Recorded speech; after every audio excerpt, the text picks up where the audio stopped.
like, I don't even have my bae on my side. So he fake too long with him. The people that's talking about me behind my back are the people that's been talking about me behind my back. I understand. People are upset. I understand. Ooh. Hey guys, welcome to Little Blackbird 91. Yes, we're talking to you guys about the Never Ever Met. Let me just say this first and foremost. We've got a couple questions we need to ask on this particular episode review. It's a deep dive as always. Look, first we've got Dymond, who told us she was not a girl's girl, but has been fighting for all the women all season long. Dymond fought for Alexis. Dymond has fought for, now for Sandia. And she spoke up quite candidly when it came to the situation with Chris, right? In everybody's face. And then complained that nobody backed her. I mean, there are several things that are actually happening in that situation. We can talk about Dymond not being protected by Aaron, quote unquote. I think we can go a little bit deeper with that today. I think there's also questions around why Dymond is so proactive when it comes to trying to defend people. Like, why are you willing to get into the face of danger? I think there's a deeper story here for Dymond in terms of maybe being unprotected, maybe by a female figure, because the way that she's not a girl's girl, but suddenly she's always defending women. It's giving either the daddy issue or the mum issue, whichever one didn't really defend her or protect her potentially. There's something deeply wounded that's happened with Dymond as to why she's so willing to fight for justice. Because those people that are willing to fight for others so hard, usually something has happened to them. Right? That's what makes them see things in a deeper way. Now, that doesn't take away from their actual character. They probably are somebody who wants to protect, love, and care for people.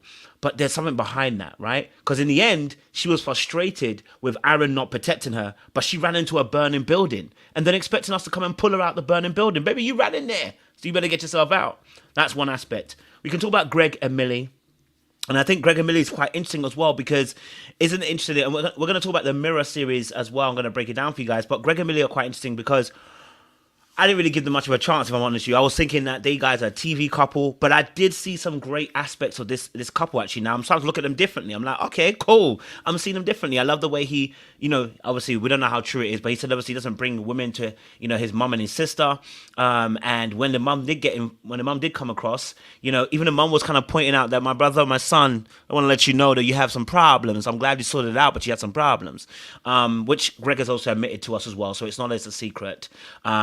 And so Millie has gone through quite a tumultuous situation. And I want to say this as well, that this is an interesting thing, right? So with Millie, she has gone through, SV, sexual violence, and the big R word, right? And I want to say this for anybody, like, because, a lot of my clientele, and I'm dealing with coaching and stuff, people have gone through this thing. And I've been dealing with it the last 5 or 6 years. We're dealing with women who have gone through it. And I'm going to say this now, the damage that the big R word does to people, sexual violation, breaking of people's boundaries sexually, what it does to their mind is astronomical. Like it's so damaging.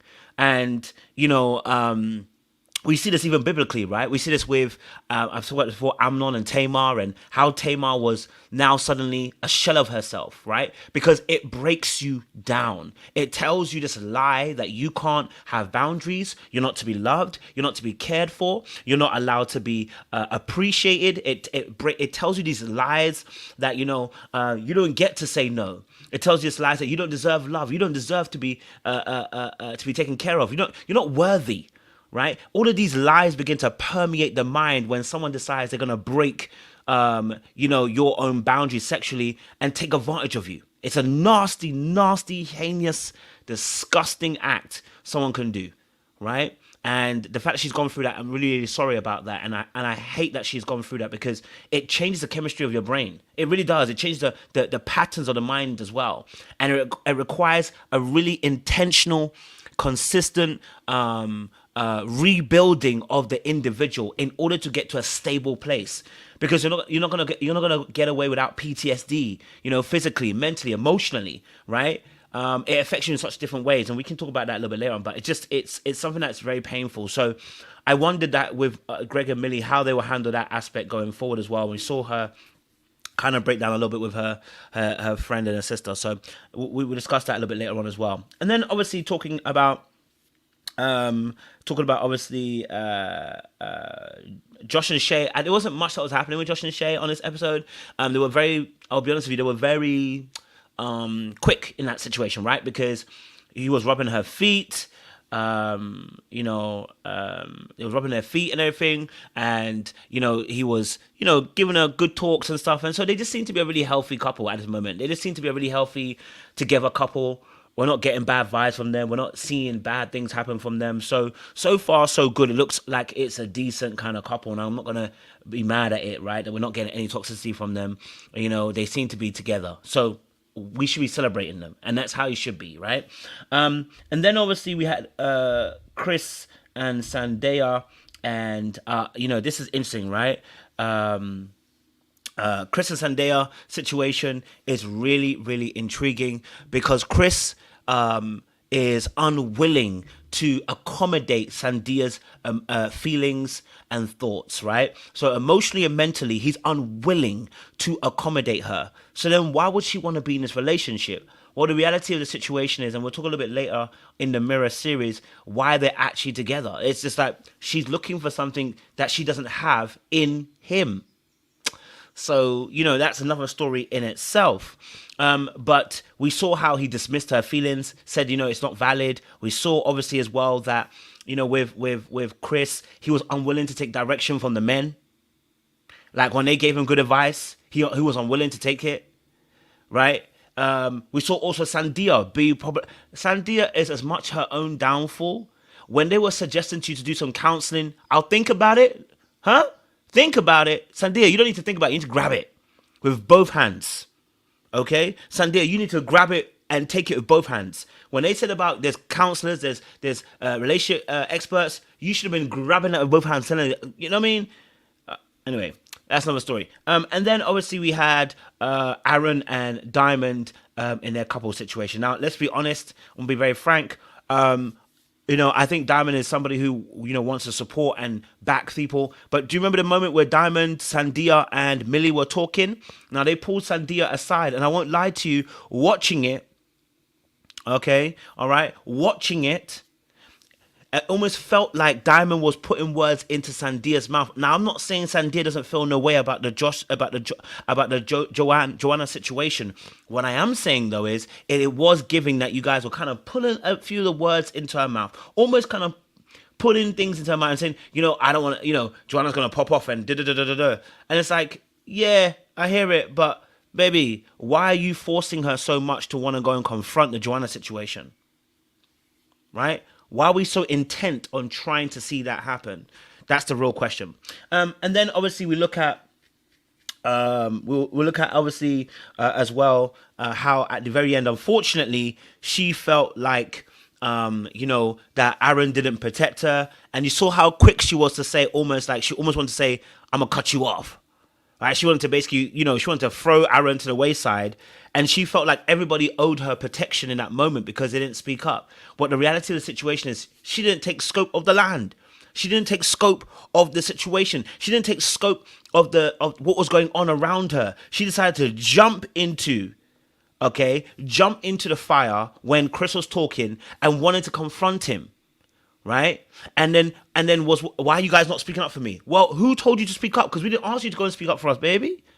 You decided to speak up. So if you decide to speak up, don't ask people to now, you know what I mean? Like, you got to handle yours. You decide to step up, handle what you handle. Say that, don't try to drag us all into it saying we all felt some way. No.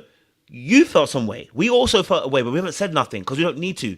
You wanted to say something because you felt a way and you couldn't hold the fire in your chest, and now you're getting bun.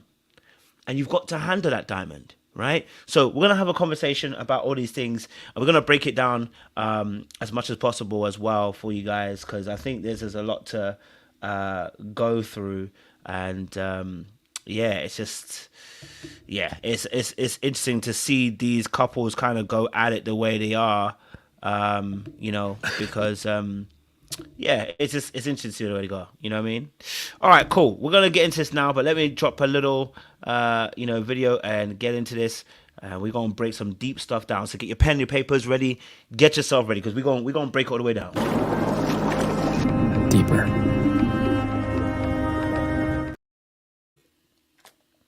All right, cool.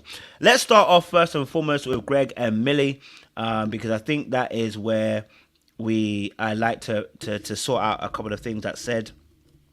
And I will say with Greg and Millie, what was intriguing for me, and I'll break it down so you guys can see. Let's have a look at the clip. You know what? A lot has been going on in such a small amount of time. It's not always easy, but there's nobody else I'd want to do this with, and if it's somebody that you have mad love and respect. All right, Greg and Millie. Can I be honest with you, Greg and Millie? I like them now. And what I liked about them is how serious they were both taking this situation. They seem to be very stable. Now, of course, I didn't like Greg's arrogance from the episodes beforehand, but I see the stability between the two of them. I see it. And if they actually put the work in, this actually could make a really good relationship, right? Now, what I put down is what we call the mirror series, okay? The mirror series, once again, is us talking about why people are choosing to date people the way who they're going to date, right? What is it about that person that you want to date them? Okay, all right. So the mirror series. Okay, and so effectively what the mirror series is, it essentially follows the story of the Bible. In Genesis 2, Adam is set. The Bible says that God found no suitable helper for Adam. All the animals were named through the wisdom of God, and Adam found no suitable helper. It was until he saw Eve that he saw someone like him. He saw himself in her because she was taken from him. You understand what I'm saying to you? So the mirror series, all it means is I see something in you, and that is why I'm attracted to you and why I want you. And the reality of the situation with Adam and Eve was, like I said, he saw something in her because she came out from the side of him. So it was him.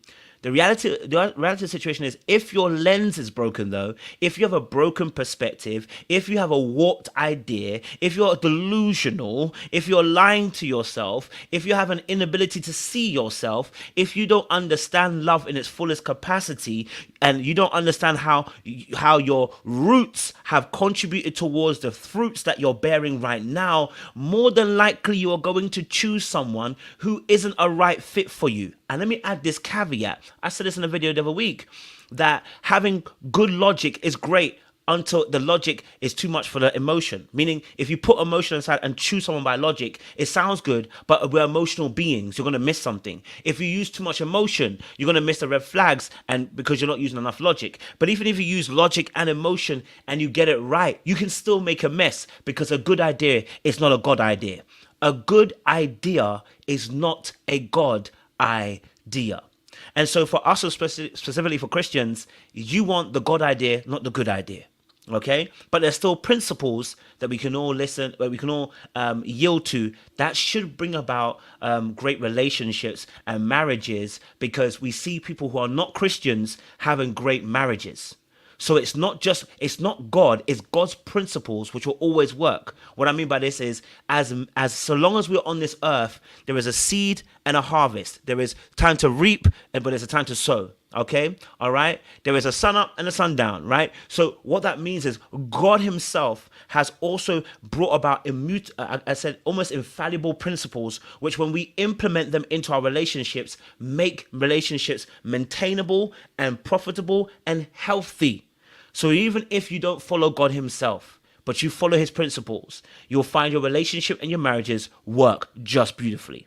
Okay, so the mirror series, going on to Millie and Greg. Why are we talking about Millie and Greg and the mirror series? Well, my perspective, I asked myself the question, what is it that Millie sees in brother Greg?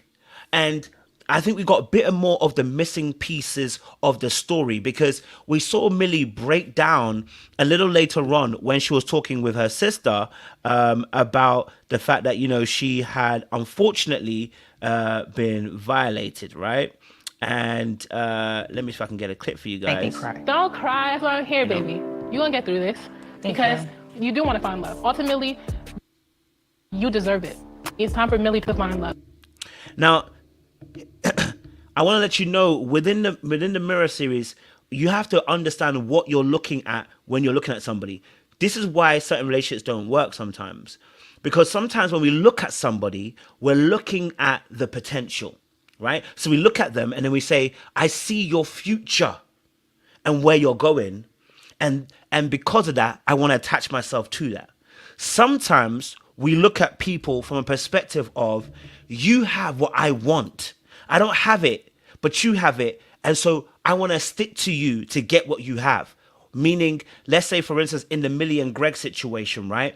What I'm seeing from them, and especially, and I think this is going to be interesting with the two of them, is that when they finally get down to the crux of it, Greg has got such amazing confidence on the surface, but we heard the insecurity.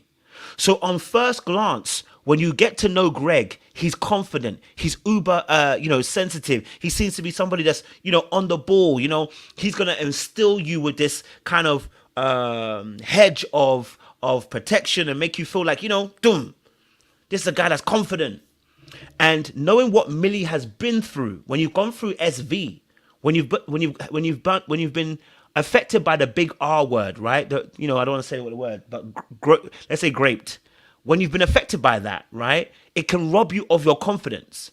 So you heard what the friend said. The friend was like, oh my God, like, I know that, you're trying to put on this tough exterior, but we know that you're softer inside, right? And what she's really describing is the actual issues that Millie has gone through.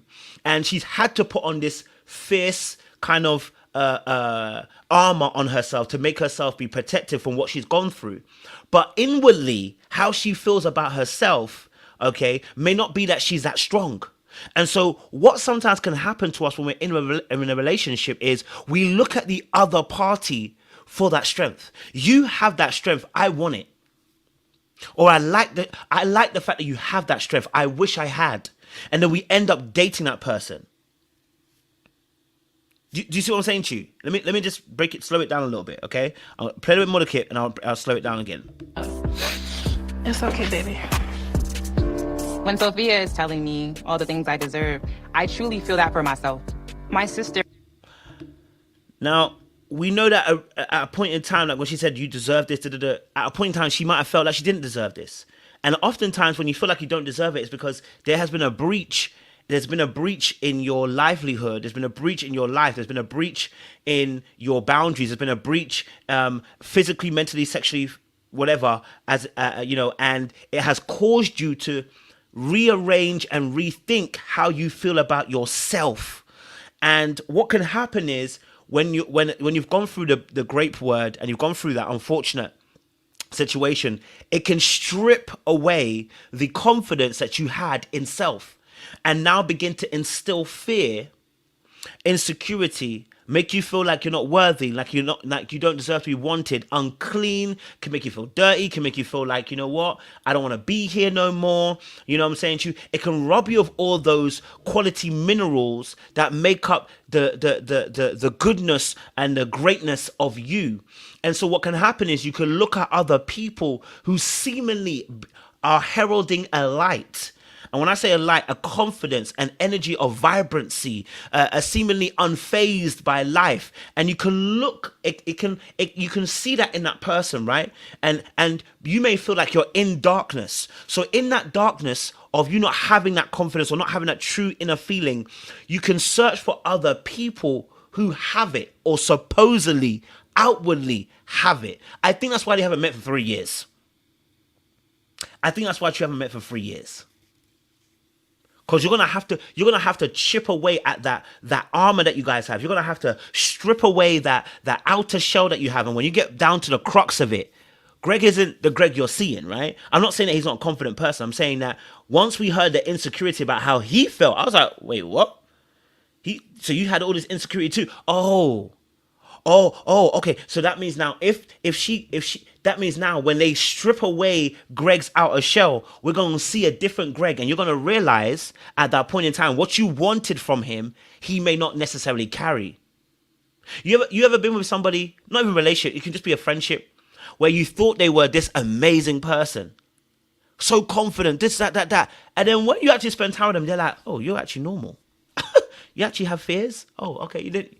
So you mean you're actually human? You start realizing they're actually human and that they actually have fallibility. And so sometimes when we're dating people, we are looking for somebody who carries what we want. But a lot of times, what that relationship exposes is that you should have been carrying that in the very first place, right? Let me give you an example of a situation that happened to me. Met someone amazing. I mean, absolutely amazing. Sometimes relationships are there to tell you and to make sure that you grow and highlight things that you actually need to change. So being in a particular situation I was in, this particular woman, amazing. Oh my God. Shout out to that woman, right? Because it changed my brain chemistry, right? This young lady changed my brain chemistry. And I'll tell you why. Because I didn't realize what I really needed and why I was in certain relationships. This particular person, and I was trying to engineer it and trying to understand and deepen it when I've gone back through all my past relationships. And this particular person, when they came into my life, the reason why they changed me specifically is because they simply believed in me. It was true belief in who I could be, what I am, and what I'm going to become. That ability to believe in me, I had not experienced. Sorry to say to the parents, I never got that from my parents. I'm so sorry. Didn't get that. Right? I didn't get that instilling of we believe in you. Not saying our parents didn't say that once or twice, but I'm just saying that it wasn't always there. And you can tell because of the actions, right? But when someone truly believes you and backs you, the behaviors and the actions that come from that are very transformative and very different. So when I experienced that, I felt a magnanimous type of love for this person because I didn't know that once I got into that particular situation with that person, that is what I needed from me. I needed to have my own self-belief in what I can do, and I didn't have it. And so when that person showed me that belief in me, at the time I didn't realize until the relationship's over, I'm like, oh, that is what I was wanting so bad. That is why I was so attuned to them. That is why I was so gravitating towards them, because they held something that I needed. How many of you are in relationships or have been in relationships where you realize you were wanting something from them because they held something that you actually needed for yourself? And that's where I was. That's the mirror, right? So when I look back, I was like, oh, that's why I was in a relationship. That's why I stayed so long. That's why I was like, oh, okay, because they truly believed in me and it transformed me. And I am no worse off after that relationship. I'm in a better position. The belief that I have in myself, the understanding I have of myself, the backing I have of myself. Like, no, you can do it. Oh, no, you can go ahead and do it. Like, you can, simply put. So a lot of times when we get into relationships, we have to look at the reason why we're in that relationship. What were we looking for? And what do we see? Right? And so I was seeing a transformed me in that person. I was seeing somebody who believed in themselves in that person. That's why I was there. The question is, why is Millie and Greg in a relationship? Why are they there? Well, I think both of them are searching for something, right? I think with Millie, she's searching for that confidence. She's searching for that assurity. She's searching for that safety in Greg. And I think Greg too, at the same time, is searching for that validation of that you're liked, you're wanted, you're appreciated. We heard that his situation, they went through a divorce and his parents, and she had been for a divorce too. That sometimes hurts because oftentimes your needs and your wants through a divorce sometimes can be put aside. And so these things are very detrimental to how we think about life, because sometimes the roots are being hit with experiences, quote unquote, trauma. I call it patterns, just to kind of save people. And that can be very difficult to go through as well, right? Okay, so let's leave them and go forward. Let's go forward with Chris and Sandia and talk about them as well, right? Chris and Sandia. Because it's a Mazzoline right now, kids. The Mazzoline, Chris and Sandia. All right, Chris and Sandia. And just to let you guys know, listen, please, listen, look. We've got coaching slots open. I'm pretty much booked up until, I realized people are booking June already. People have already started booking June. My God. Listen, if you want some coaching, if you love the content that we do, you know, maybe you need someone to kind of give you some advice, or you need someone to listen, or you need someone to really just be able to break some stuff down. Maybe you're going through some relationship issues. Maybe it's even spiritual right now. You know, maybe you're dealing with a toxic parent, or difficult person when it comes to boundaries, or, you know, you feel like your partner's not listening, or something. Whatever the relationship issue is, whether it's romantic or platonic. Listen, I want you guys to reach out to me. When the testimonies start coming out of people that have actually done the coaching with me, it'll be a blessing, I'm telling you, man. And because I've prayed and I've spent time with God and asked him, look, I want to make changes for people in their lives. It's not just I want to coach. I want people to be transformed. And so listen, if you have any of those kind of issues, relationship, family, whatever, reach out to me, book yourself into my calendar. I am booked now, I think almost up into June. I've got 1 or 2 slots in May, but I want you guys to start booking me, because like I said, I believe that we're here to do some great work, and I really want to help as many people as I can. It's not free, but I tell you what it is. You can pay whatever you feel the session is worth, or however much you've actually got. Because again, sometimes people are restricted. I'm not mad at it. I'm here to serve, right? So if you're going through something at the moment, reach out to me. Click on the description box down below. Check into my calendar. Book yourself in. Okay. All right, cool. Let's move it on to the next one. Let's talk about Chris and Sandia, because this is another interesting situation as well. Because boy, oh boy, oh boy. Hey, have I not been more considerate?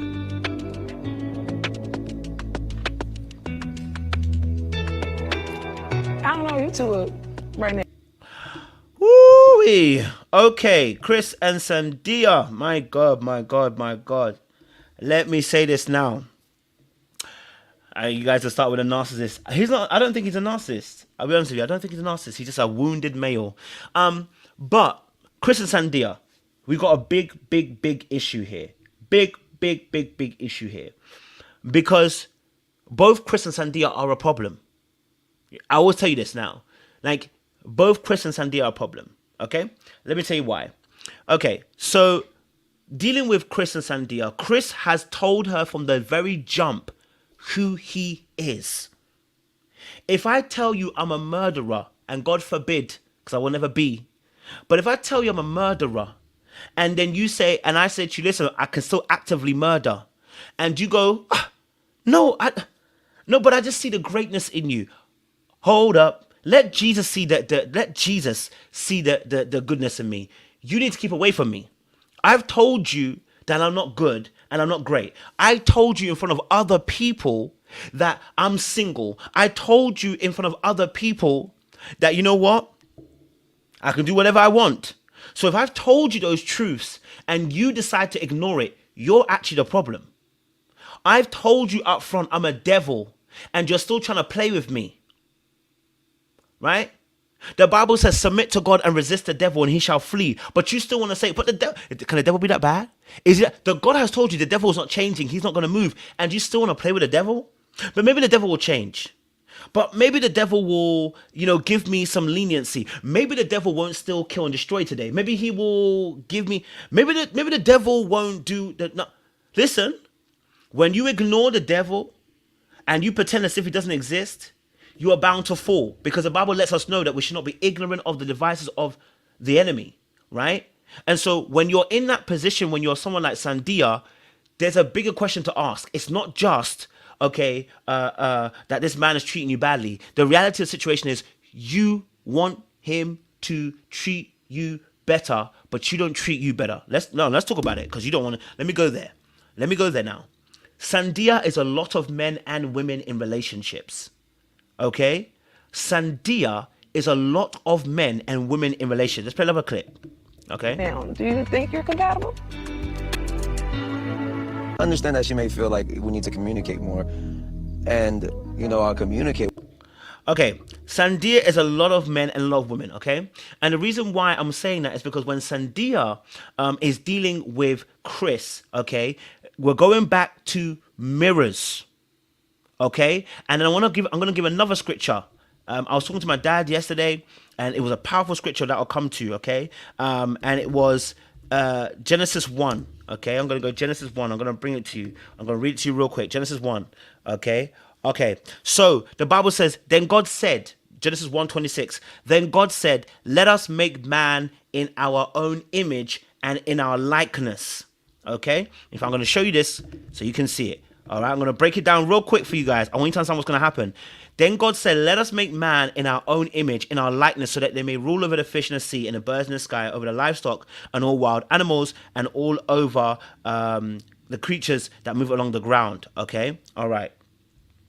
Then the Bible says, God blessed them and said to them, be fruitful, increase in number, fill the earth and subdue it, rule over the fish in the sea and the birds in the sky and over every living thing. Okay? All right? So what I want to show you a principle, and my dad spoke about it. He didn't realize that he just gave me a revelation. And I want to get to it.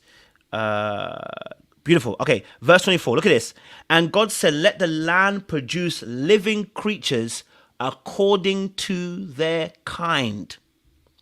According to their kind. Now, here's the thing. Talking about trauma, quote unquote, but let's call it patterns of behavior, right?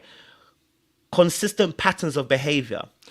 If we're looking at Chris and we're looking at Sandia, if we were to go back into Sandia's past history, we will probably see a pattern that mirrors what we're seeing right now.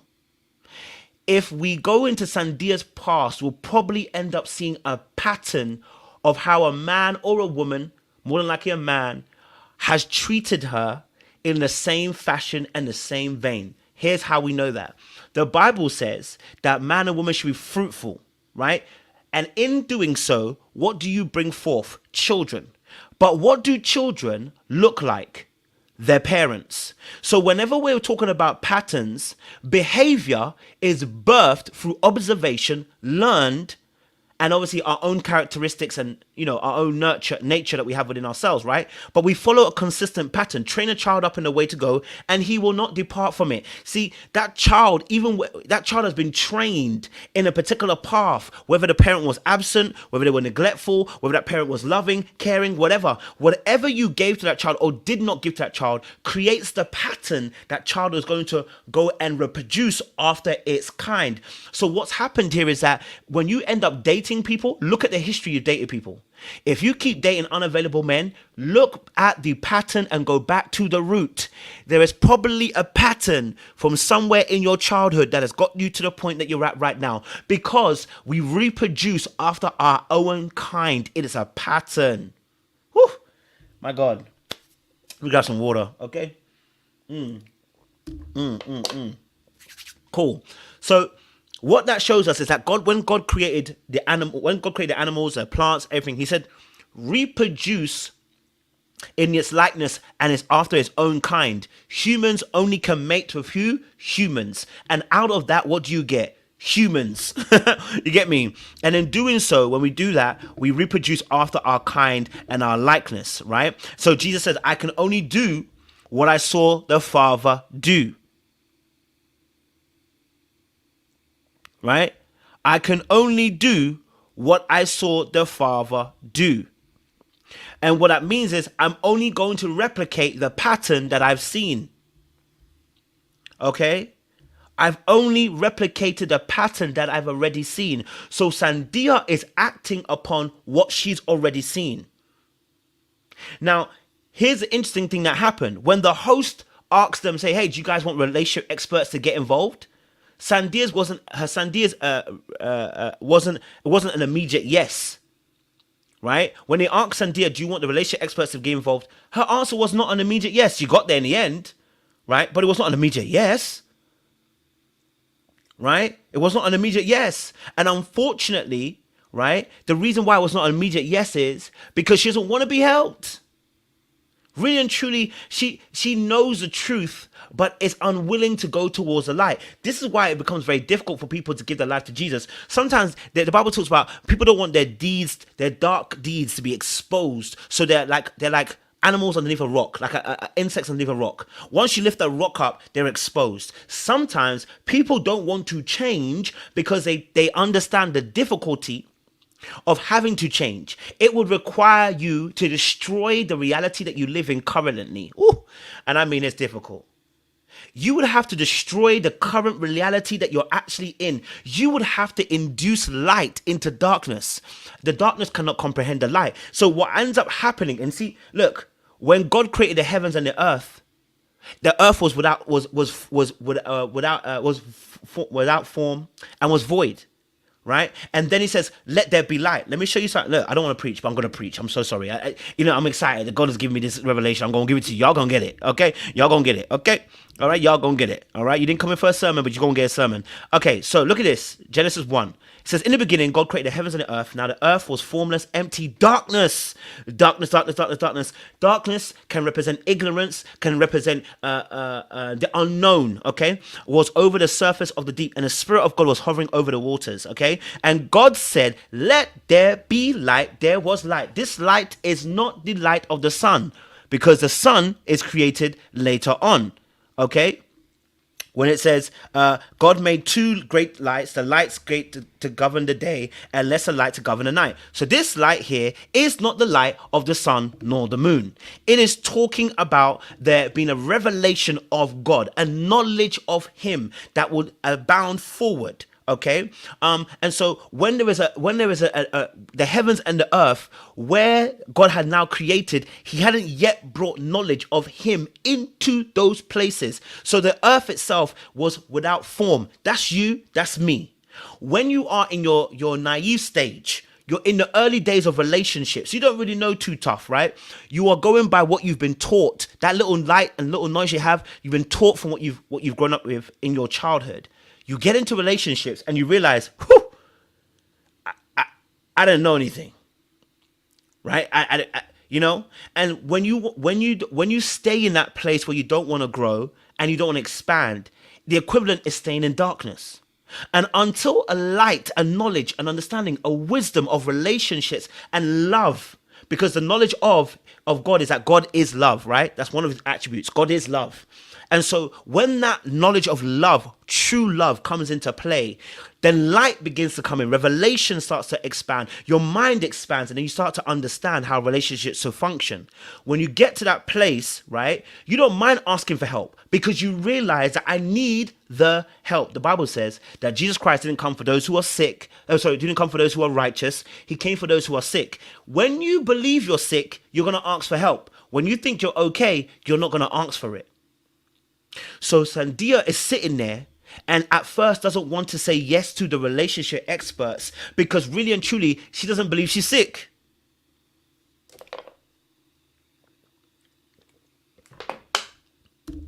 Many of us do it all the time. We're young, we feel invincible, we feel like we can do whatever we want to do.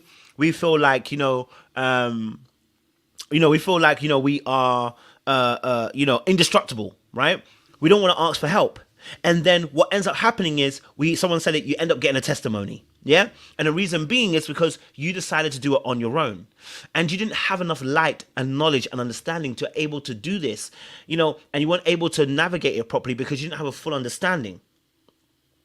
So, we prophesy in part, as the Bible says, we prophesy in part because we're imperfect human beings. We're not perfect. So just like you understand in part relationships and love. And so Sandia was sitting there and I was like, why is she does that?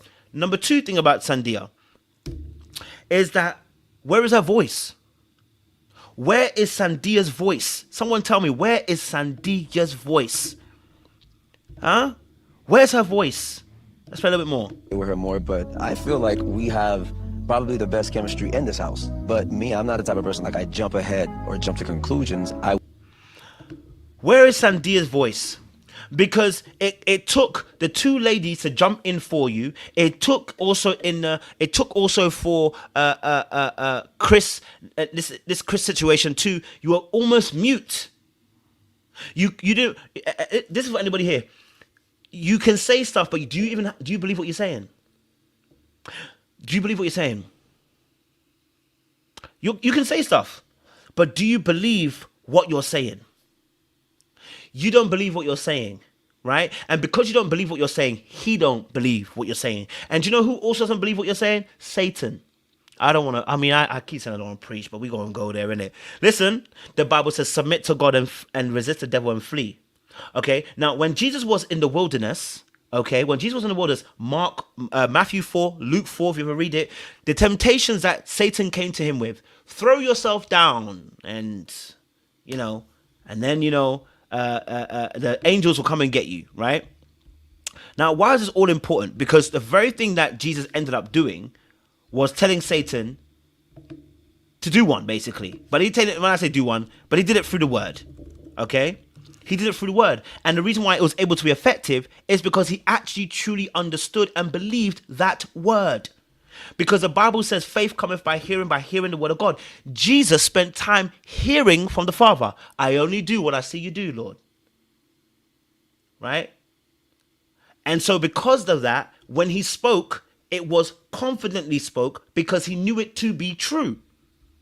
So Sandia talking to this gentleman here, okay, talking to Chris, he doesn't believe what you're saying. Satan doesn't believe what you're saying. You said, the Lord is my shepherd, I shall not want, I walk through green valley. You don't even believe it. You don't even believe it. Satan's there like, shit, they don't even believe it. Look at them quoting scripture like I'm going to go away. You don't even believe it. Right? You don't even believe it. And then, that's what happened to Eve in the garden, right? Because it was through the words that Satan spoke that beguiled Eve in that moment. It wasn't that Eve didn't know the word. No, she knew the word. She just didn't believe it all the way or fully understand it all the way. And so when the word came back to her and it began to ask questions about whether that's your truth or not, what happened to Eve? She was beguiled. And so Sandia's sitting here with a lack of a voice. She's not confident in her own voice. Many of you are not confident in your own voice. So when you say something, we don't believe it. We don't. So you need to practice utilizing that confidence within you. You need to utilize that word that's within you. You need to utilize that ability to be able to say what you need to say. And so Sandia hasn't had that practice. So you can see that she's almost shaking when she's talking. At one point when he's telling you that, you're telling him that you belittle me. And you can't even say it with any strength and confidence. Like you're telling he's belittling you. And because of that, the lack of confidence, he can see that you're easily overtaken. Faith cometh by hearing the word of God. You gain confidence because you have trust. And you have that trust because you're exercising your faith. You're putting it into motion, right? Be hearers and doers of the word. Otherwise, you're like somebody that goes in front of the mirror or the waters, looks at the reflection and forgets their reflection. That is what the Bible talks about. And so when you go and you say, I feel like you belittle me. And then he ends up saying to you, I ain't belittle you. It is what it is, and moves on with it. You then go, and you shirk because you don't have confidence and you don't have trust in that your priority is important. You have priorities, you have needs, and you have wants, and you are allowed to establish and be able to speak that word, because that same word is the word that Adam used to name the animals. It's that same word that God spoke. When I say same, I'm being very careful, so don't, before someone comes to Bible theology me. But what I mean by that is the ability to speak. That same word that in Hebrews 12 talks about how, Hebrews 11 talks about how the world was framed. How God created the earth and the heavens. He spoke. And so thus it was created. Let us make man in our own image is speaking words into existence. And so in this same situation with Sandia and Chris, I need her to get to a place you are confident in yourself. And sometimes the relationship is going to teach you that you should have a voice and you need it. Otherwise, you'll keep repeating the same pattern that you've not dealt with for years on years. We can keep talking about the devils that are around. There are many devils and they will keep on coming to you until you realize, like in Luke 12, you have authority over unclean spirits. Was it not the disciples that got excited about the fact that, Lord, we can even cast out these unclean spirits. We have authority over them. Why? Because they had sat at the feet of Jesus and he had given them power over. But the reality of the situation is you need that situation now. You need to understand that you have authority over who? Yourself. The Bible does not prescribe that you have dominion over any other man. It does not say that. It says you have dominion over the fish and the animals and the bushes and the trees and the plantation. You have dominion over them. You don't have dominion over each other. So the fact that he's doing this to you and you letting him do it to you tells me that he has dominion over you, and you're not realizing that you yourself, dominion from domain, that you have your own domain, that you are the queen or the king of that kingdom, of that queendom, of that domain. You are the person who's royalty. Okay? So you need to institute boundaries to let that person know, this is what I work with in my domain. You can't do this, and you can't do it here. You know what I'm saying to you? Yeah? Okay. So, last few bits for her, okay? All right? So, last little bit for this I want one. to see consistency. And I'm like this because of past experiences. I've had bad ones. Oh, So I've gone too far. Sorry, I went too far, guys. I went too far. I went to the wrong part of the clip. I gave the wrong part of the clip. I wanted to play the part where she was actually amazing. speaking. You know, so it's like, this is a woman for sure that I could see myself. You know, we have our ups and downs, but I do see a future here. Considering Oh, you see a future here, sister. You see a future where? You see a future where? Look, my final part on Sandia. I'm gonna go on to Chris in a second now. I'm gonna go on Chris because we're gonna have to go and deal with Chris. Sandia's situation. The final part on Sandia's thing is this. You know, the inability to have a voice is oftentimes because you've been robbed of a voice when you were younger. If you're struggling to state your needs, if you're struggling to communicate what you want, if you're struggling to voice out how you feel to your partner, to your family, to friends, the reality is your voice was robbed when you were younger. Either you were emotionally neglected, and some of you don't want to, I know it's very difficult to admit, because I know we look at our parents and we love them, we care about them, but some of our parents were emotionally neglected. And emotionally neglect does not necessarily mean emotionally abuse. The two can be separate. Emotional neglect here can be unintentional. So a parent could be unintentionally ignoring your emotional needs and telling you, just get over it and move on. And when they did that, you were trained to not consider your emotions. You put them aside. Once you put your emotions aside, it also told you you don't have a voice here when it comes to your emotions. Don't speak up because it won't be heard. So you've trained yourself not to have a voice in the area of emotional intimacy. So now when Sandia is talking to Chris, what's going to happen? She ain't going to speak, right? Until you're angry. And let me just say this last part too, for her as well, is that many of you are angry. You don't even realize. Not all of you. I'm just saying many of us, including myself. We are angry. And the anger I'm talking about here is not an anger that is a rah, rah, rah, rah, rah, rah. No, the anger here is when it shows its ugly head when people hurt you. Ooh, when someone hurts you, that's when you finally see, oh, you are angry, baby. Oh, you really was angry. Oh, because it was lying doormat. Because you're not a person that shouts at people, don't yell at people, you thought you weren't an angry person. No, when they cut you, the anger that comes out of you, the ability to, your mouth will go yap, yap, yap, yap. Some of you cut people off. Some of you, the eruption that comes from you will let people know today is not the one. And your overreaction in those moments cause people to pull away from you, or you push them away, right? You destroy your relationships that way, because wrath is, the Bible says that anger doesn't bring about righteousness. But anger in itself is not a sin. The Bible says be angry but sin not. Here's the thing about anger. Anger is used to confront an issue, because you're telling the issue, come to the front. Let me say it again for you. Anger is a way of us saying, I need to confront the issue. You're saying, issue, come to the front. Do you get what I'm saying to you? Your anger is telling you to confront the issue now. Come to the front. Because now today I need to deal with you. The whole point though is having a balanced idea of oneself means that once you're angry, you don't stay in that place. Or rather you utilize the emotion of anger to confront an issue, but in a balanced way. You don't let it override you into wrath. Okay. So let's talk about Chris now, because we got to talk about Chris. Okay. Why did Chris choose Sandia? I'll tell you why. Because it's safe. Chris chose Sandia because it is safe. Okay. It is safe for Chris. Amazing. You know, so it's like, this is a woman for sure that I could see myself being with long term, long term. Yeah, he can. Because she doesn't put up a fight. See, Chris's whole thing is that it's about safety and control. Chris is all about safety and control. Not because I don't believe he's a narc. I just believe the fact that he's a wounded male.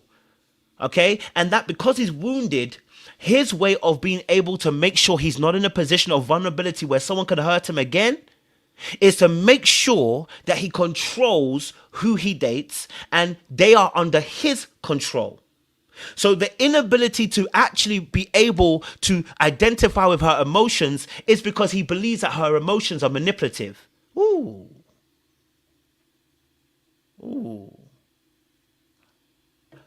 His inability to deal with her emotions is because he believes that her emotions are manipulative. And the reason why is because he doesn't value his own emotions. When you hear him talk about vulnerability, he struggles, right? Now he told us in a clip, he told us in a clip, him and Joanna, we're going to talk about Joanna a little bit later on because she got a similar problem too. He spoke earlier on about how, let me see if I can get the clip for you guys.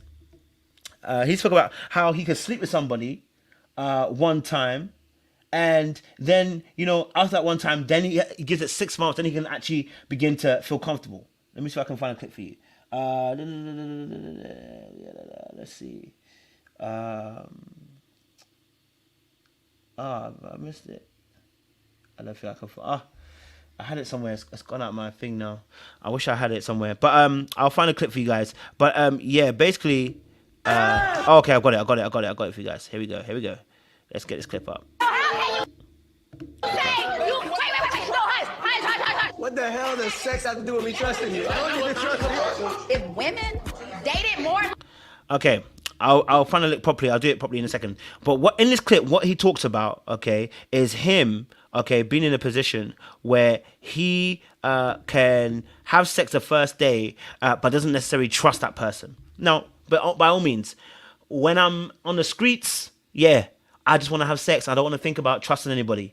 But here's the problem with that. If I'm trying to be in a relationship and I have to have sex, I can have sex on the first day, but I don't trust that person. The question is, what am I leading with? What am I trying to connect with?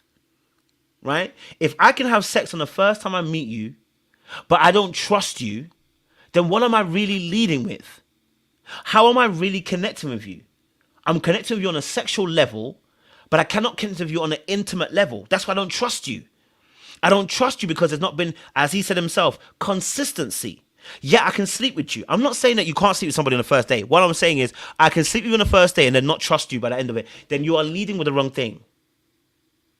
You're letting your loins lead you. And when you let your loins lead you, your loins will lie to you. Your loins will lie to you. Because it will get you excited about that intimacy, but you have not done the other intimacy, which actually is what relations are actually predicated upon and how they're built, which is the emotional connection between the two of them. You're avoiding that connection, and therefore the relationship is tentative. See if I can play this clip for you guys in a second. Okay, it doesn't want to come up. Okay, hold on a minute.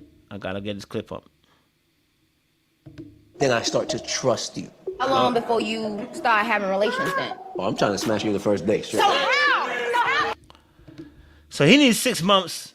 Okay, all right. He wants 6 months. He said he wants 6 months, but he wants to smash on the first day. And I just said, you listen, look. When you're like that, it's because you're rushing because you don't know how to be vulnerable. You don't like it and you don't know how to be vulnerable. And that is why you're running. That is why he chose Sandia. He chose Sandia because he has control over her. He chose Sandia because she's a compliant person when it comes to her boundaries. He chose Sandia because she doesn't have much of a voice. He chose Sandia because it keeps him in a place of power while simultaneously being able to achieve and retrieve what he wants from her. He can get the sex and he can still have sex with other women all in between that time. She can't press him because she doesn't even believe her own words. And he knows that. And that's what he likes it to be at. And then maybe, you know what, in 6 months, he actually might commit. No. Can I be honest with you? In 6 months, he might commit. I promise you, he might commit. The problem with that is that by those 6 months that he's committed, right? He's also been out there with other people. And the problem with that is that he's never been committed to you until now. And more than likely, he's not practiced being committed to you. Therefore, once he gets to the part when when he has to be committed, it'll be a short while before he goes back onto that place where he learned how to be uncommitted, because it will be a cut, a pain, you saying something and he feels offended, and he'll be easily offended and he will leave. The offense will take him over the fence, right? So the offense that he feels he's going to get within the house will take him over the fence again. So the whole point is he's not practicing the commitment. He's practicing having whatever he wants, which is fine. But when you have to come down to commitment, if you've never really been somebody that's really committed, you're going to struggle in that area. For most people, right? So for now, he's choosing Sandia because he can twist her to whatever he wants. And he knows that she's going to keep on following him, which is why I'm saying Sandia has absolutely every accountability on her part. He's not dragging you. He's not forcing you. You decided you want to be in that relationship, right? Okay. And so he stayed in it. He stayed in it because he gets what he wants from the situation. Okay. Now, here's the thing. Here's another thing. I want to let you know you are dealing with a wild man. Okay. I want to let you know you're dealing with a wild, hurt, offended man. And that's not to insult him. It's more to say what he is. And I want you to understand that when we discuss, okay, 11:35. Let me discuss this. When we deal with men like Chris, you just can't give them a chance. All right. They need to learn outside of you. Okay. I want to put this little clip here, and I'll let you see About the situation. As like we have a bond. Like, But listen, we men, right? Okay. Do you know how many times I done done that to a woman because I wanted her? Girl, you know you my girl. You can call me anytime. But in the back of my head, I thought she was sexy and I wanted her. Now, Chris' situation with Sandia, right? Aaron challenged him. Greg challenged him and said to him, bro, listen, you might want to look at the way you're interacting. Okay? You might want to look at the way you're interacting. Take heed. They didn't say leave the woman. They didn't say don't talk to her. They didn't say that you can't have a conversation. They said take heed. Pay attention. And when they said that, for him, he said, no, that ain't it. She's insecure. She's this and that. When someone's unwilling to yield to good counsel, be very aware, be very afraid. Be very afraid. When people are telling you about your behavior with the opposite sex, see, when you're young-minded, you think you're invincible. You think you can do anything, right? But when people are pointing out relationship issue between you and a woman, trust and believe they are pointing this out because they're seeing something greater than what you're actually really seeing. Like Chris wants to downplay it. Bro, you can downplay it all you want. You know and I know. Don't take me for a mug. You know and I know. Don't take me for a mug. You know and I know. Ayo Toyota. You know. Okay? That this relationship is not yet inappropriate, but it's getting there. Because the way that you guys kiki and kaka, people are seeing it and looking and going, that's a bit weird. And they're seeing that because they've got no connection between you and your partner.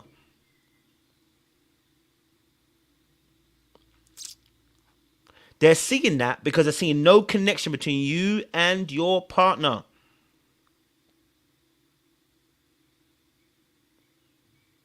All right?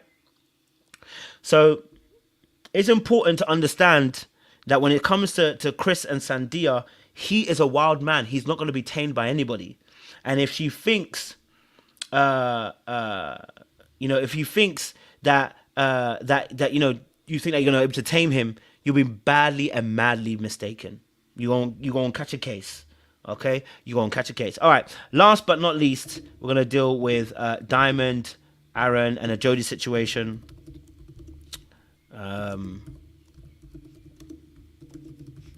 Okay. But actually, let me deal with Jody and Aaron real quickly, actually. Again, because I think we got an interesting situation. Jody plus Aaron. Okay. All right. There we go. Jody and Aaron. Here we go. A female friend. So like when I see two people of the opposite sex have a good friendship, that doesn't really bug me much. Hold on, Between Chris and Jody. No. First and foremost, body language. I have a lot of female friends. So like when I see two people of the opposite sex have... Now, there's even the therapist didn't believe him. Okay, even the coach didn't believe him. Now, Jody and Aaron, we all agree. We're looking at it. We're going, where's the connection? We are all looking at it going, where is the connection? Good gracious, God by gracious, where is this connection? Where is it? One that you talk about connection, where is this connection? We're not seeing it. Okay, now here's the thing. This is me reading the body language. I could be wrong, but this is me reading body language. I want you to watch this part again, right? The third counsel was not having it. She said, boy, please. Well, let me ask you something, Aaron. Do you see any... Look at his body language here. Look at how he's sitting in the chair. Look how he's sitting in that chair with his head in his neck and sitting like this. Does that look comfortable? Does that look like a man that's relaxed? Does that look like a man that is comfortable? He's not comfortable. He's sitting like this. That's not how he sits. We saw him sit earlier on when he was talking to Chris and the boys. That's not how he was sitting. Okay? All right? He's sitting like this. He's uncomfortable. And it's actually a representation of what's about to come, because he knows what question's coming his way. Right? He knows exactly what question is coming his way. Right? And so in that moment, okay, here we go. Anything out of the ordinary between Chris and Jody? No, I have... Woo! What's this? A lot of female friends. Pause. You know, when you're about to tell a lie, sometimes you get itchy. Your head gets hot because you're about to lie. You know, the question's a bit hot for you, right? And so they asked him a question about, how do you think about their friendship? They're actually all right, you know. When you do, you know this scratch that you do in the back of your head, you know exactly what scratch it is. You know that's not comfortable. Listen, hey, look. You know, obviously, like, that scratch proceedeth. It's telling me you're uncomfortable. It's telling me you know the truth. It's telling me you've seen something that even you don't want to acknowledge it, but you're trying to pretend as if you don't see it, right? But this, yeah, we know that scratch on the back of the head. Let me just play it one more time. You know that scratch on the back of your head. You know that scratch. You know I'm not lying. That scratch on the back of your head, you know I'm not lying. Do you see anything out of the ordinary between Chris and Jody? No, I have a lot of female friends. So like when I see... Okay, that little scratch. Hey, I don't see nothing. I ain't gonna lie to you. No, because I have a lot of female friends. So do I, but I know what it is. I know what that is. Shout out to Tony for that. You're absolutely right. I didn't even know that. But yeah. So it's so interesting, right? That, you know, he's trying to play it off like he doesn't know what's going on. He's trying to play it off like he doesn't know what's happening. Someone said Jody hired Aaron. More than likely, because I can't. Somebody who was smashed on the first date. No. Let's go back, because, you know, Chris wasn't the only one that was talking madness in that situation.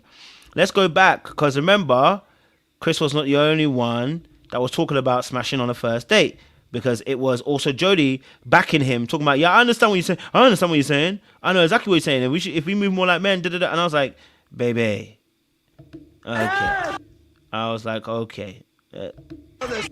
Okay, let's have a look at this. Okay. Sex has to do with me trusting you. If women dated more like men, we would probably not be getting our feelings hurt because I'm gonna smash in the first month. Yes. I'm gonna smash in the first month. Baby, you're not smashing now. Okay? You're not smashing now. All right? You're looking like you don't even want to be near, man. You know what I'm saying to you? Right? So, you know what I mean? But what I mean by that is, like, again, I'm not saying that you can't smash in the first month. That's not what I'm talking about. I'm talking about if you can't emotionally connect, though, with that person, but you connect with your body already, we've got a problem. Right? We've got a problem. So it's less about the sex. It's more about the connection. Can we connect beyond just the sexual aspect? Their lack of chemistry is alarming. Alarming. Alarming. Okay, now I don't know if it was this week or last week or whatever it was. I don't know where I saw the video. You guys might have seen it. It might have been an exclusive, maybe it was, where Jody was saying to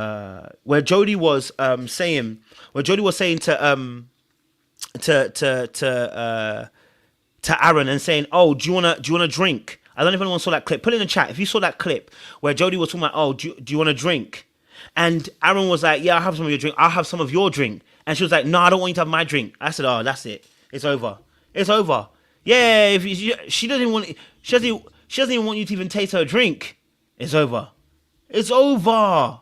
By all means, it's over. She didn't even want him to taste her drink. She wanted you to get your own drink. Oh, and then she berated you for it. Oh, no. That woman don't love you. She don't like you. She don't want you, bro. Okay? It's okay. All right? Let's quit the acting show and let's leave it alone. Because this is not a connection. Right? It's not a connection. You know, and also, what it also... and again, listen, can I be honest? Can I be really honest with you? Of course, there's also boundaries when it comes to food. Like, not everyone wants to share everything they have, right? Not everything. And I've had several girlfriends that, you know, when you have your drink, they just want to have your drink. Listen, women don't even want your drink. They just want to see if you're going to share. It makes them feel happy, right? Now, the fact that Jodie didn't want to share her drink told me, yeah. Because when you're with someone, let me tell you something, when you're with a woman that you like, and a woman likes you, I've got women in this chat, so put it in the chat. When you've got a woman that likes you, and you're out at dinner, one of the first things she's going to do is, "Babe, taste my drink." I'm yet to encounter any of these women. I even have women that I've not even dated ask me to taste their drink. So I don't want to hear it. So the fact that she didn't want him to even taste a drink tells me that she does not want that man. Because I'm yet to experience a moment where a woman goes, "I don't want you to taste my drink," when they're always begging you to taste their drink. It sounds so bad saying taste your drink. It sounds like sounds like a innuendo or something, right? But so the fact that she didn't want him to taste a drink told me this is not the connection. Okay, the body language is telling us they don't like that. She don't like him like that, and I don't think they're even meant to be in a relationship. It's giving we are just friends. There's nothing relational in their interactions that I'm seeing. Nothing at all. Okay, I'm not seeing anything. All right, I'm gonna leave them alone. I'm gonna leave them alone, and we're gonna talk about something. Okay, we're gonna talk about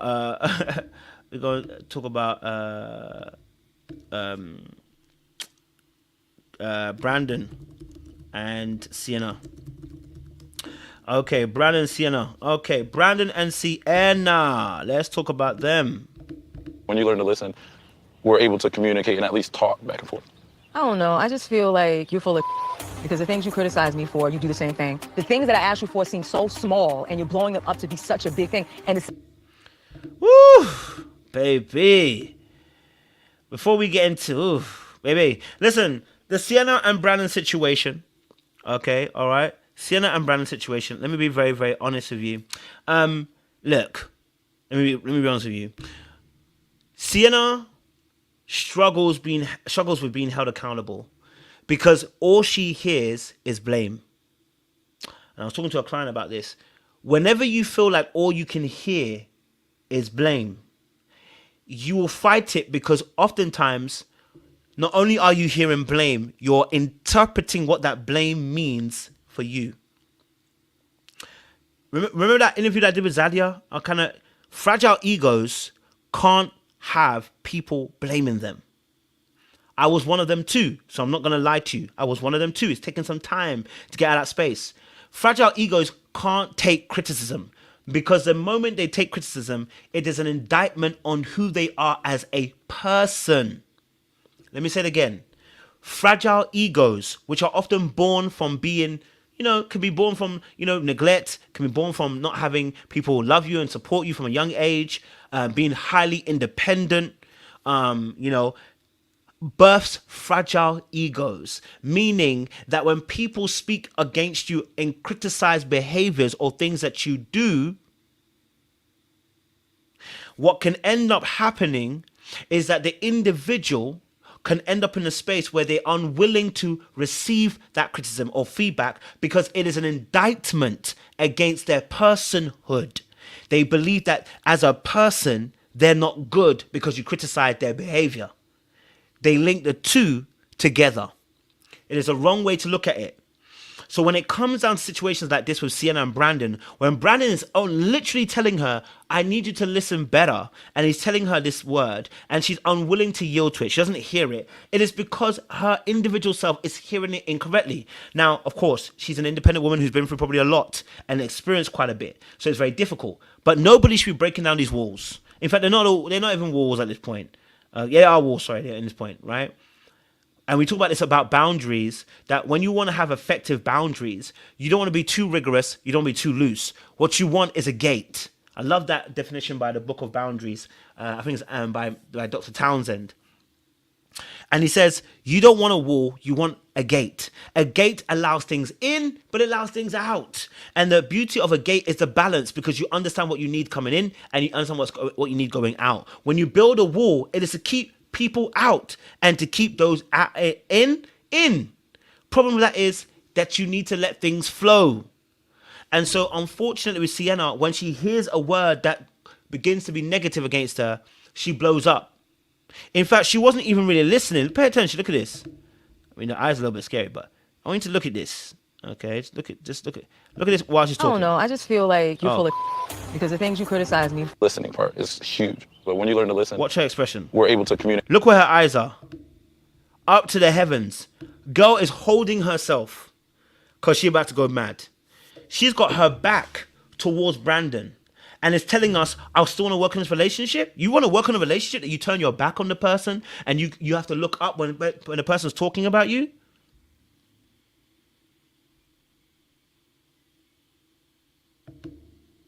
Her back is actually towards him. She doesn't really look at him. Communicate and at least talk back and forth. I don't know, I just feel like you're full of Look how she's talking to him. Instead of maybe even turning her body a little bit, maybe kind of, giving herself a bit of an angle when she's talking to him, she's going to keep her back towards him. Instinctively, what she's saying, she's still giving your back. Instinctively, she's letting you know that you're behind me. And that's the problem. And so, unfortunately, yes, and her arms as well, exactly, right? Unfortunately, it's actually showing us what's within her heart. She's not feel, right, comfortable. And so her uncomfortability leads her to, when you begin to criticize her, the best form of defense is attack. When you're under attack or when you feel like you're defending, you go on an attack. And unfortunately, her attack is vicious. Oh, I think you're full of No, you're offended. And you are taking out your frustration of whatever was in the past on me. Because I keep telling you the same thing. This is the second time she has insulted him. You're full of S, and beforehand you're the B word.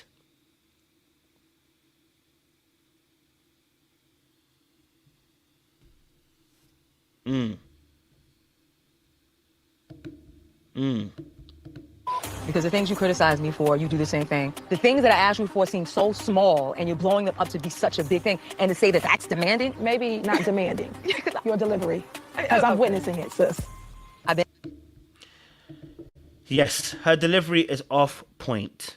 Absolutely off point. Okay? And it's funny, Cherry, it's interesting because here's what happens, right? I remember I did a video about this a couple of years ago. If you go back into my archives, nice guys encounter bad girls, and bad boys or nice girls encounter bad boys. Okay? The reality of the situation is that when people are nice, they often encounter the bad. And so just like women encounter bad men, nice guys encounter bad women. And the reason and what will happen is the same thing that happens on both sides. Bad women, when they encounter nice guys, they unload and unleash every devil they've ever encountered on the nice guy. Don't get excited if you're a nice guy, because it's not a vindication. Okay? It's to tell you, get the heck out of there. When the nice guy presents himself, the bad woman sees an opportunity to finally get some payback, because she sees an environment that she can take advantage of. She sees an environment where she has more power than she usually does. And because she's been robbed of her power in the past, there's an opportunity to now initiate power. But here, unfortunately, the pain of what you've gone through leads in your interaction, and you end up hurting people in the process. The same with these bad guys. They end up dating these nice women. And the reason why they trash them is because they are uncomfortable. And I'm going to say as well too, with the women too, but they're uncomfortable with that niceness. Right? They're uncomfortable. Why are you being so nice to me? Because you truly believe that you don't deserve people being nice to you and kind to you. I'm using kind and niceness interchangeable, but I'll change it. Okay? So the reality of the situation is, that once you end up, not checking your anger and your frustration, your pain and your past wounds, you deal the cards to other people and you deal it on them.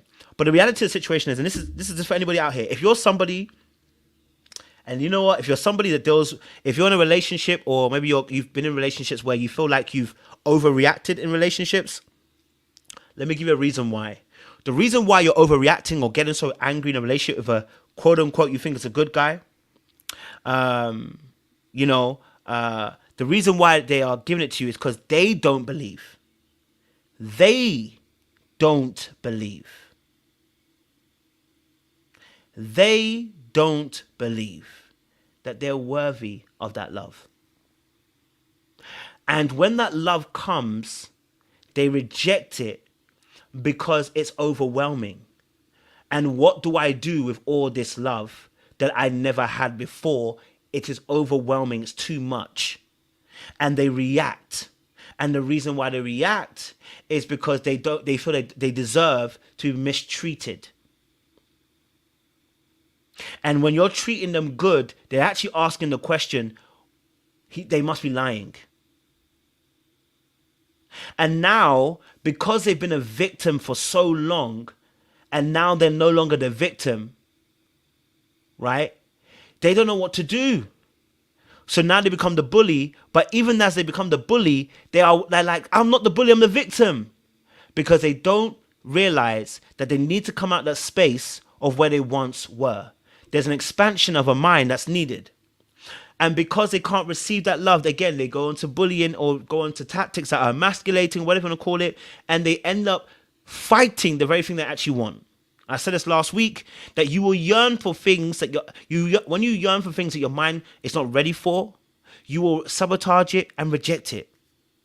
When a heart is not going into the correct body, the body rejects the heart. Right? That's why some heart transplants don't work. Okay? Because it's not ready for that heart. And so in the same way for us as human beings, we have to be very careful, because a lot of times your mind has not expanded to a place, your heart's not expanded to a place where you're ready to receive what you actually need. And when you do even get it, you destroy it. You have no maintenance. Okay? So it's unfortunate that she showed that behavior, but I'm glad he let her know, I'm out. Okay? She was like, I'm willing to make it work. I'm like, yeah, he got to be out. You don't want too many. Okay, you don't want too many. Once again, before we go into our last description, please, if you haven't done so already, listen. I've started up my coaching. You guys can reach out to me through the description box, Calendly. And what's powerful about this, like I said, I am doing coaching with a lot of people about relationships, whether it's platonic, whether it's romantic, family, friends, whatever. You can reach out to me, book a session through my calendar. I think my calendar's booked up pretty much until June now, and I've seen people booking in June already. I want to let you guys know, listen, use me while you can, okay? Because listen, when the Lord elevates me and I'm gone. You know what I'm saying to you? I want to help as many people as I can. So we're also not charging a specific fee. It is whatever you feel the service is worth. If you feel it's worth that, you pay it. Or if that's all you actually only have, please still reach out to me. Like I'm not trying to kill nobody here. Do you know what I'm saying to you? But yeah, it's here. We're here to help you guys. I want to make sure that you guys, your relationships are mended. They're well. They're healthy. I want to make sure that you are in your best shape and you're on your 2 feet. We've done some great work already. It's been amazing. The last week, I had like 15. I think I had like 18 appointments this week alone, Monday to Friday. I did 18 appointments. Okay, so I was trying to just deep that, like, I'm plowing them through because I want to be able to help as many people as I can. So please do reach out to us if you're in need of that coaching. Could be romantic, could be platonic, could be family, whatever it is. Reach out to me. I want to be able to help as many people as I can. Again, we're not charging a specific fee. It's whatever you feel the service is worth. If it's worth 100, it's worth 100. If it's worth 5, it's worth 5. Whatever you feel. But I promise you, we're gonna help you. That's one thing I'm gonna do. Okay. All right. Okay. So. The last couple I want to deal with is Aaron and Dymond, okay? Aaron and Dymond. Interesting situation. Aaron and Dymond, okay? All right. Aaron and Dymond. Let me before I go to it, before they give me a copyright nonsense. Thank you, Haitian. I appreciate you. God bless you. Yeah, we had 18 this week. I think I've got another 18 this week as well. But it's by grace, man. We're doing as much as we can. We want to help as many people. Let's see, Dymond, where are we? Okay.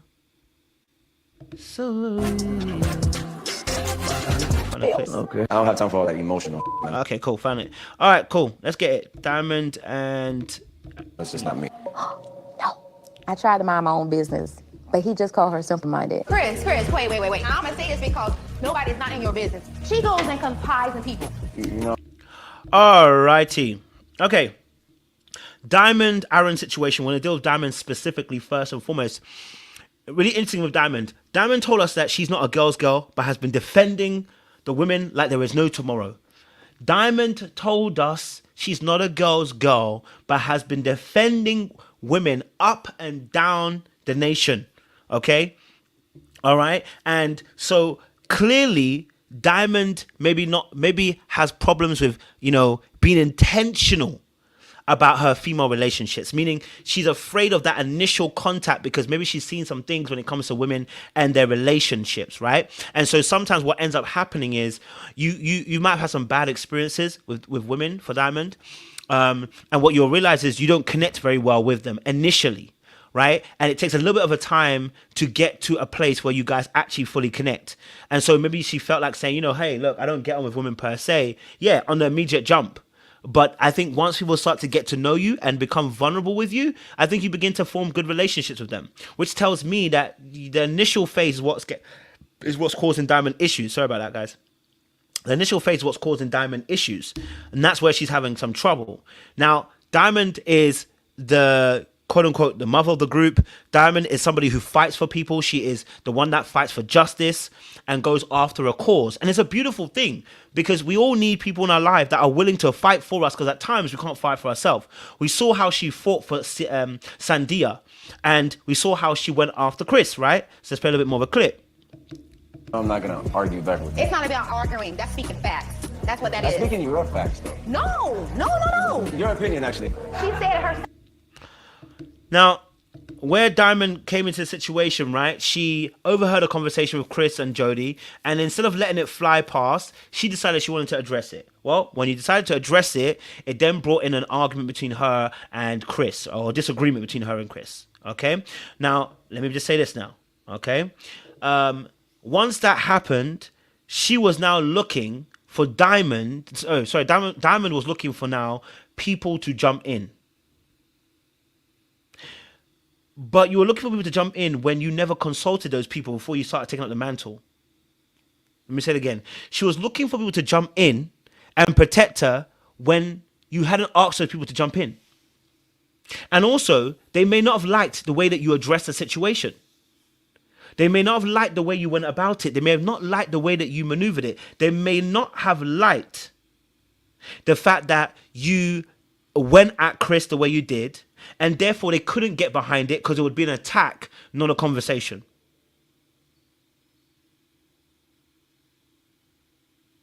right? Now, this is going back to the Joy and Clifton situation once more again. Sometimes we're putting ourselves in situations where we're willing to be the attack dog. And then when we get attacked, where's everybody? Well, sis, you went on a solo mission. You're going on a solo mission. It's not like it was Chris, Jody, all the other people jumping on her. It was simply Chris and Jody telling you that's not the truth. What did you need the backing for? There's nothing wrong with her wanting backing, by the way. I'm just saying, right? So, yes, everybody was silent. Yeah, because we didn't want you to go the way you wanted it. You wanted it a way that we wouldn't agree to. It came out her mouth. There's no truth. It's a complete and utter lie. Everybody said, we see it. We see how she be tugging on, talking about Chris this.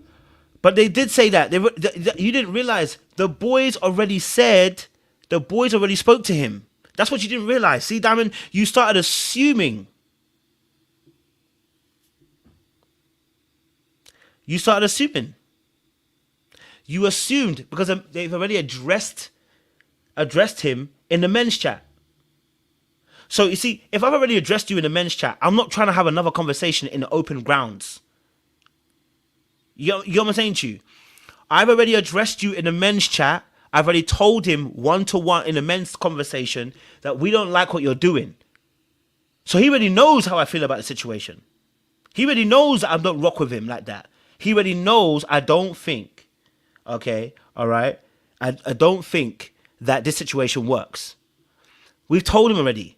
So now when you come and decide you want to do a whole talk for everybody, you should have consulted everybody first. You don't get to talk for everybody and not talk to everybody about having this conversation. Because he was talking to Jody, okay, all right, and he said something in the air, you wanted to address it. You couldn't wait to address the situation. You didn't need to address it. Right? You didn't need to.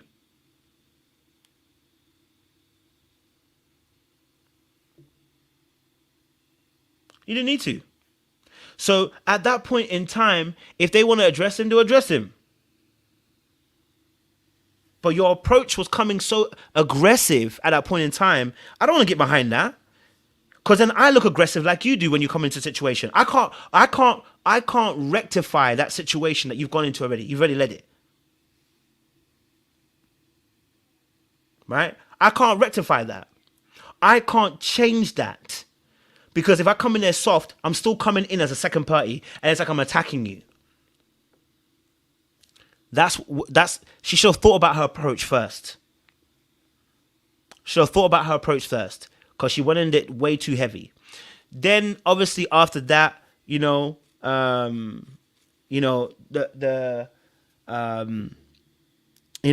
situation, obviously, yes, I didn't speak out. The other part too, what I didn't like, can I be honest with you?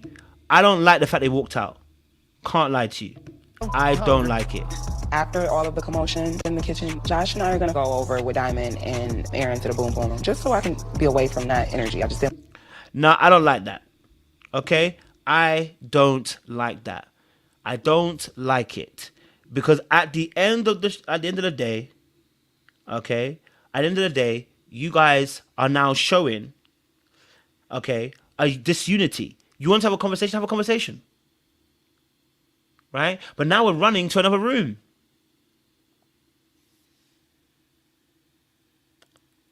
I didn't like that. You don't agree with the person, I hear it, but it's actually really mean. I just need you to deep it. Nothing's actually happened with Chris and between Chris and Joanna, It's just that there's been a little bit of, in terms of we're seeing something that's going to happen. It hasn't happened yet, but we're already shunting them. And I'm like, I gotta be very careful of that, right? I gotta be very, very careful of that. Just very careful of that. I didn't like that kind of behavior, and it made me really, really sad. Because whilst I do believe that maybe Joanna and Chris may be a bit too much, okay, all right. Whilst that is, okay. Really, yeah. To be honest, they probably didn't like the food, innit? Do you get what I'm saying to you? They probably thought it was not nice. But I felt bad for Jody. I've slaved, I've cooked, and now you're now I've cooked, I've slaved, and you're telling me you're not gonna eat?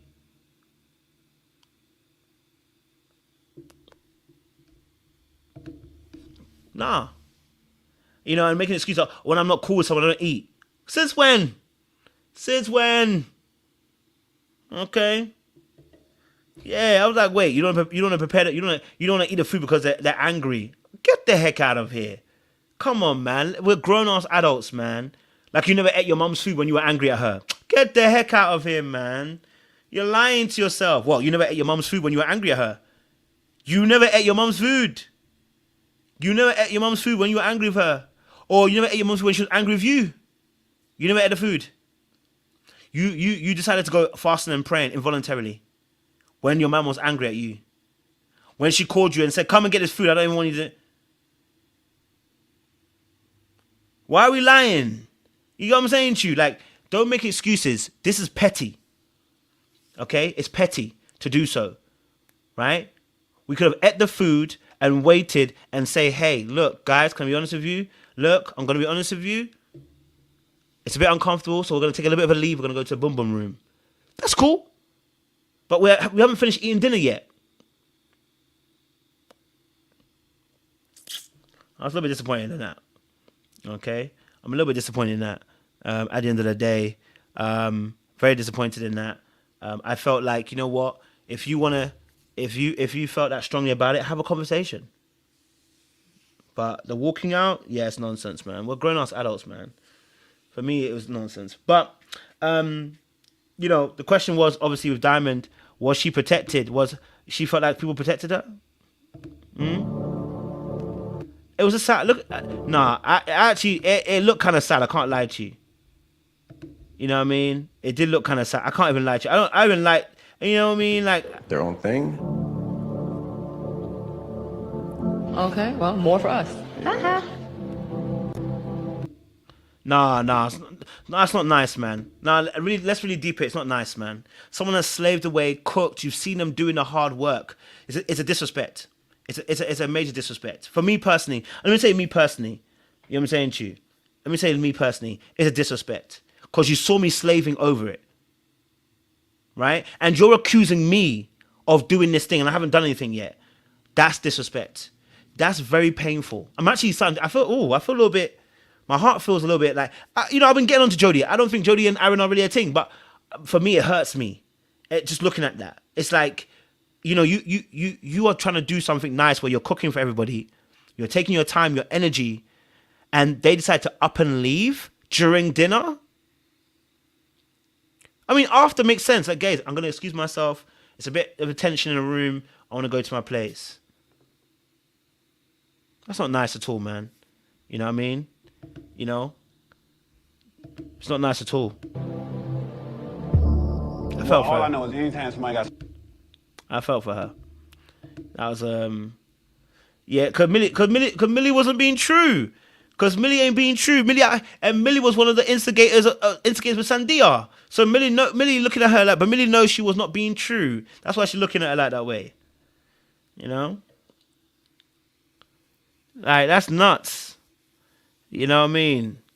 So, you know, the way she was looking at her because she knows that she was one of the people that was talking about the Millie about the situation, you know? Yeah, so I don't know. It's just a bit of one of them ones there, isn't it? But let's Dymond situation. So let's not let them mess up ass, because it is straight. So it ain't no point in letting them mess up ass. Right. Right now, I'm feeling alone because everybody sit in the rooms, they talk. So she felt alone, but everybody came to your aid, babe. Like, at least your team came to your aid. They sat with you in the boom boom room. They didn't leave you alone. They didn't leave you to be private. You know. So at the end of the day, you know, I get it. She felt like she was unprotected and he didn't cover her by speaking up. But did you I need people to understand this in relationships, yeah? That, and this is going to be my cardinal rule. I'm not about to check you in public. I'll check you in private. Yeah? One of my cardinal rules. I'm not checking you in public. I'm gonna check you in private. You know what I'm saying to you? But I'm gonna back you. You know what I'm saying to you to a degree. You know what I mean? If it's wise to do so. If it's not wise to do so, I'm gonna pull you out. Okay? I'm gonna just pull you out. I'm gonna just grab you and pull you out. Like, you know what I mean? Because it might be an emergency thing. But in general, I'm gonna be like, listen, I don't wanna be correcting you in public. Let's do that when we get home. Like, hey, babe, can I be honest with you at home? Look, can I be real with you? Listen, what happened there? I went with it. You know what I'm saying to you? But I'll back you always because you're mine, and I appreciate you, and I love you, and I care about you. But let's not do that again. You get what I'm saying to you? Yeah. So I get where she's coming from. I do feel that pain, right? My only thing is, you decided to take on one person, which was Chris. Chris, it was back and forth between you and Chris. Like, it's not like there was a bunch of people. This is even different from. It's very different from the Jody situation, right? From the Joy situation, because at least with the Joy situation, there was a couple of people. In this situation, it was one-on-one. Where were you looking for back-ends? Right? And you thought you was on a hero crusade. You wasn't on a hero crusade. You wanted to let him know. You let him know. But you got angry. That's where it missed. You got angry. You were on a hero's crusade, and you got angry. Okay? So, unfortunately, that's where you wanted them to back you up, because you wanted it to be everyone believes what you were saying. But instead of just saying, you're trying to be a people's hero, and that's what's going to get you killed. Stop being a hero for people. If you want to address Chris because you felt like his actions were off, you should have pulled him to the side. Right? Why, when Chris was saying it out loud, did you decide to pick up the mantle? If you wanted Chris to know your thoughts and feelings, pull Chris aside and have a conversation. Now, you bit the bait. When Chris said it out loud, he was baiting the rest of the group to say something. You decided you're going to be the spokesperson. Well, if you're going to be the spokesperson, be ready also to be whipped. If you're going to be the spokesperson, also be ready that you might be whipped. Don't blame people for not jumping in because you ain't consult them first, and you needed not to say something because it wasn't addressing you specifically. You then got angry and offended that he said what he said, and now we're back at square root one. You know what I mean? So, me personally, I was just like, yeah, this is ain't it. You know what I mean? This ain't it. So, yeah, no, it's unfortunate, but we're here, Sha. You get what I'm saying to you? So, yeah, yeah, this is unfortunate. You know what I mean? It's a lesson to learn. But all right, guys, I gotta go. Make sure you guys like, share, subscribe. I will cut these videos down into smaller pieces. I want to let you guys know again once more, please, if you haven't done so, you can sign up for my coaching. You guys keep signing up and I appreciate it. You know, and it's much appreciated as well. I've seen someone else has booked in for my time as well just recently as well. So look, if you're looking to get booked in, jump in. You know, we've got some great content coming in, and it also means I can actually start doing videos specifically as well. So I'm going to start doing more videos that are going to be around some of the topics I keep seeing in a lot of the coaching. So there's a lot of crossovers. So I will do some videos concerning some of the topics like boundaries, dealing with toxic parents, you know, how to talk to your partner, that kind of stuff. I'll start doing more specific videos as well to help people. So I really appreciate you as well going forward, guys. Make sure you guys like, share, subscribe, click on the bell button for notification of the uploads. We appreciate you. Stay locked, stay loaded, and we'll be back later on for the super panel tonight. So